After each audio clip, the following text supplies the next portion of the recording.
beeshiisa ay tahay beesha baadacade oo gobolka Hiiraan ku dhashay oo haddana u taaganay maaragtay midda kale annaga waxaan leenahay Hirshabeelle waa dawladayni gacmo furaan ku soo dhaweynaa awalna ku soo dhaweynay haddana waan ku soo dhaweynaynaa hiil iyo hoolna waa gartaabanahay maaragtay wax alla waxay dawladdu u baahan tahay diyaar lanahay waxaan kale markaa hadlaynaa reer Hiiraan hal ma aha laba ma aha saddex ma aha maaragtay odayaashii iga horreeyna hore u sheegeen reer Hiiraan waa 14 qabiil weeyaan hal qabiil inuu kaligiis yiraahdo aniga reer Hiiraanan ahay waa u dhamahay anaga raalli kamanay man u dhamin waxaan ku dhannahay halkaan ku dhannahay oo 13 beel ee halkaan fadhiso waxaan leenahay reer Hiiraan wixii ka maqan waa wada doonan karnaa ma hal cid ma doonan karto wixii maaragtay oo beel ahaan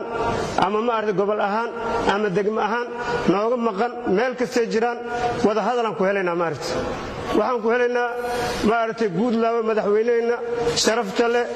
oo maaragtay nasiib u helay in loo doorto maaragtay Hirshabeelle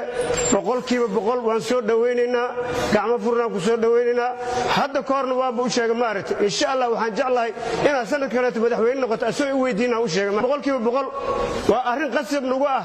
inaan maaragtay aniga kaliya wax rabo madaxweyne hadda aan leediid wax soconayo ma lahan hadii maaragtay aan warkayga la yeelin wax soconayo ma laha hal qabiil ma dhigi karo waxaan leenahay marka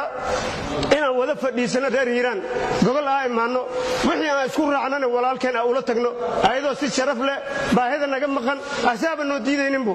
laakiin waxay u baahan tahay inaan annaga maaragtay is ixtiraamno oo maaragtay is aqoonsano sida maaragtay walaaliyaal dad badan maanta ay ku dhacday dadkii shalay dheefta haystay